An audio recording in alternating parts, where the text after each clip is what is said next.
जिल्ह्यामध्ये दुपारनंतर रात्री त्याला चांगला जोराचा पाऊस, शेतातून पाणी निघणारा पडणार आहे. काही काही ठिकाणी मुसळधार पाऊस पडणार आहे म्हणून परभणी जिल्ह्यातल्या शेतकऱ्यांनी अंदाज लक्षात. खास करून सांगायचं झालं तर जे वंचित भाग होता आमचा परभणी जिल्ह्याचा, परळी, वैजनाथ, सोनपेठ, इकडं गंगाखेड, त्या भागामध्ये पूर्णामध्ये आज तिकडल्या पट्ट्यामध्ये मुसळधार पाऊस पडणार आहे म्हणून हा अंदाज त्या शेतकऱ्यांना लक्षात.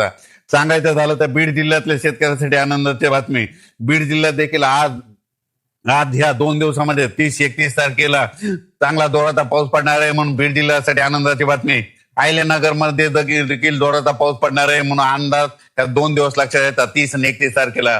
त्याच्यानंतर सोलापूर जिल्ह्यासाठी आनंदाची बातमी. धाराशिव जिल्हा, लातूर जिल्हा आणि सांगली जिल्हा ह्या 4 जिल्ह्यामध्ये आज देखील म्हणजे 30 आणि 31 तारखेला जोराचा पाऊस पडणार आहे म्हणून अंदाज त्यांनी देखील लक्षात येतात. त्याच्यानंतर सांगायचं झालं तर जालना जिल्ह्यासाठी आनंदाची बातमी. जालना जिल्ह्यात देखील आज दुपारनंतर शेतातून पाणी बाहेर निघणारा असा ठिकठिकाणी पाऊस पडणार आहे म्हणून त्यांनी देखील अंदाज लक्षात येतात. त्याच्यानंतर संभाजीनगर जिल्ह्यात जोराचा पाऊस पडणार आहे म्हणून हा अंदाज लक्षात येतात. पण पूर्व विदर्भ आणि पश्चिम विदर्भ 6-11 जिल्ह्यामध्ये वर्धा, नागपूर, भंडारा, गोंदिया, चंद्रपूर, यवतमाळ, वाशिम, हिंगोली, बुलढाणा, अकोला, अमरावती, जळगाव जामोद, घाटाच्या खाली, रावेर, त्याच्यानंतर पाचोरा, त्याच्यानंतर धुळे, नंदुरबार आणि नाशिक ह्या पट्ट्यामध्ये आज 30 आणि 31 तारखेला चांगला जोराचा पाऊस पडणार आहे. ठिकठिकाणी मुसळधार पाऊस पडेल, काही ठिकाणी अतिवृष्टी होणार आहे म्हणून हा अंदाज त्या शेतकऱ्यांनी लक्षात यायचा. त्याच्यानंतर सांगायचं मुंबई कोकणपट्टीचा ते पाऊस सारखा चालू राहणार आहे म्हणून ते देखील लक्षात यायचं. पण राज्यात मात्र आज देखील म्हणजे नांदेड जिल्हा जोराचा पाऊस पडणार आहे म्हणून सगळीकडे कोणताच भाग सुटणार नाही म्हणून नांदेडकरांनी अंदाज लक्षात यायचा. लातूर जिल्ह्यातल्या शेतकऱ्यांनी अंदाज लक्षात यायचा. लातूर जिल्ह्यात देखील या 2 दिवसामध्ये कोणताही भाग वंचित राहणार नाही म्हणून अंदाज लक्षात यायचा. सोलापूर जिल्ह्यात देखील 30-31 तारखेला देखील सगळीकडे पाऊस पडणार आहे, कोणताच भाग वंचित राहणार नाही म्हणून हा अंदाज लक्षात यायचा.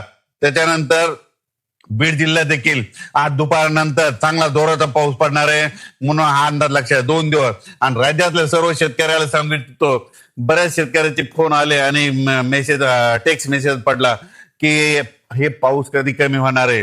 तर जे डाळिंब शेतकरी त्यांच्यासाठी आनंदाची बातमी की 1 तारखेला म्हणजे 1 ऑगस्टला सूर्यदर्शन होणार आहे, 2 तारखेला आणखीन सूर्यदर्शन होणार आहे म्हणून अंदाज लक्षात यायचा. त्याच्यानंतर 1, 2, 3 ऑगस्टला देखील राज्यात सूर्योदय असताना काय होणार आहे, स्थानिक वातावरण तयार होऊन ठिकठिकाणी मराठवाड्यामध्ये देखील पाऊस पडणार आहे म्हणून अंदाज लक्षात येतात. सोलापूर जिल्ह्यात देखील पाऊस पडणार आहे म्हणून अंदाज लक्षात येतात. लातूर जिल्हा, बीड जिल्हा, जालना जिल्हा, संभाजीनगर आणि विदर्भ ह्या पट्ट्यामध्ये 1, 2, 3 मध्ये स्थानिक वातावरण तयार होऊन 1, 2, 3, 4 ऑगस्ट पर्यंत पाऊस पडणार आहे म्हणून अंदाज लक्षात यायचा.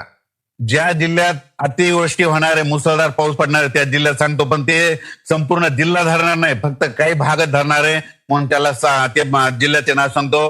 परभणी जिल्ह्यात देखील ह्या 2 दिवसात आज आणि उद्या मुसळधार पाऊस पडणार आहे. सगळीकडे नाही पडणार, फक्त काही भागातच पडणार म्हणून अंदाज लक्षात यायचा. बीड जिल्ह्यात देखील मुसळधार पाऊस पडणार आहे. जालना जिल्ह्यात देखील मुसळधार पाऊस पडणार आहे. त्याच्यानंतर जळगाव जिल्ह्यात देखील पडणार आहे. धुळे, नंदुरबार, नाशिक, त्याच्यानंतर इकडं बुलढाणा जिल्ह्यात जास्त मुसळधार पडणार आहे म्हणून अंदाज लक्षात यायचा. त्याच्यानंतर अकोला, अमरावती, वाशिम, हिंगोली ह्या जिल्ह्यात देखील मुसळधार पाऊस पडणार आहे. नांदेड जिल्ह्यात देखील आहे, यवतमाळकडे देखील आहे, नागपूर, वर्धा, भंडारा, गोंदिया त्या परिसरात आहे म्हणून हे लक्षात येतात. फक्त तुम्हाला सांगतो मुसळधार पाऊस जिल्ह्याचे नाव जर सांगितलं परभणी जिल्हा, तर हे परभणी जिल्ह्यामध्ये 848 गावं येतं. तर 848 गावांमध्ये पडला नाही, फक्त जवळपास 30 ते 40 गावामध्ये पडेल म्हणून हा अंदाज लक्षात घ्यायचा. मध्ये सगळीकडे पडत नसतो म्हणून हे लक्षात घ्यायचा. रिमझिमचा पाऊस तुम्हाला सांगू इच्छितो महाराष्ट्रामध्ये आज सगळीकडेच पडणार आहे. म्हणजे ह्या आज 30 आणि 31 तारखेला सगळीकडे रिमझिम पाऊस चालू राहणार आहे. काही ठिकाणी शेतातून पाणी बाहेर निघणारा पडणार आहे म्हणून हा अंदाज लक्षात येतात. आज देखील तुम्ही पाहू शकता रात्रीपासून पाऊस चालू आहे, पण ह्याची स्पीड दुपारी 2च्या नंतर स्पीड वाढत जाणार आहे म्हणून हा अंदाज सर्व शेतकऱ्यांना लक्षात घ्यायचा. बुलढाणा जिल्ह्यातल्या शेतकऱ्याला सांगू इच्छितो की खामगाव, चिखली, बुलढाणा, मेकर, त्याच्यानंतर शेगाव, त्याच्यानंतर इकडं नांदुरा, घाटाच्या खाली, मलकापूर त्या परिसरातला सांगतो तुमच्याकडे मात्र अतिमुसळधार पाऊस पडणार काही काही भागामध्ये म्हणून अंदाज लक्षात येतात. तर जळगाव, जामोद खाली जास्त पाऊस पडणार म्हणून त्या देखील शेतकऱ्यांना लक्षात येतं.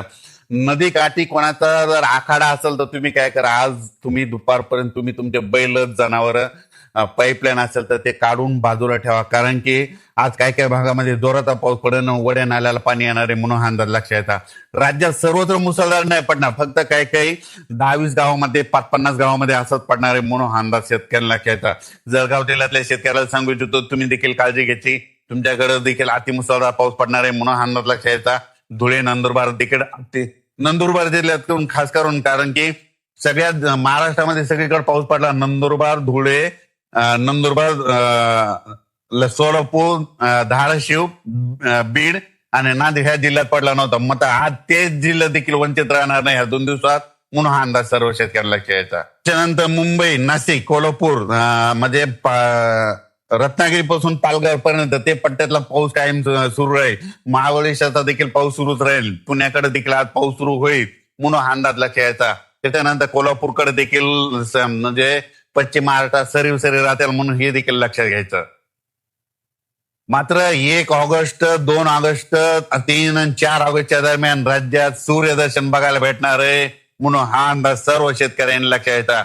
आणि त्याच्यानंतर असाच पाऊस पुन्हा कधी येणार आहे तर सर्व शेतकऱ्याला सांगू इच्छितो, यंदा दुष्काळ वगैरे काही पडणार नाही. तुम्हाला सांगतो, मी म्हटलं होतं ना नाथसागर हे भरणार आहे, तर आता जवळपास रात्री 67% होतं, आता जवळपास 69% झालं. असं आणखीन तो जवळपास 2 दिवस तिकडे पाऊस पडत असल्यामुळे 20,000 जर पाणी येत राहिलं तर माझा म्हणणं आहे नाथसागर ह्या जवळपास 10 ऑगस्ट पर्यंत 75 ते 80% पर्यंत जाईल म्हणून हा अंदाज लक्षात घ्यायचा. आणि त्याच्यानंतर राज्यामध्ये असाच पाऊस पुन्हा येता. हे झाला जुलै महिना आता संपत यायला. ऑगस्ट मध्ये देखील असाच पाऊस काय होणार आहे, 15 ऑगस्ट ते 30 ऑगस्टच्या दरम्यान पुन्हा एकदा एक मोठा पाऊस येणार आहे म्हणून हे अंदाज लक्षात येतात. सप्टेंबर मध्ये 2-3 पाऊस मोठे पडणार आहे म्हणून ही देखील अंदाज सर्व शेतकऱ्यांना लक्षात घ्यायचा. आणि 13 नोव्हेंबरला मात्र थंडी येणार आहे म्हणून हे आजच सर्व शेतकऱ्यांनी लक्षात घ्यायचं आणि आपण आपल्या पिकाचं नियोजन करायचं. धन्यवाद.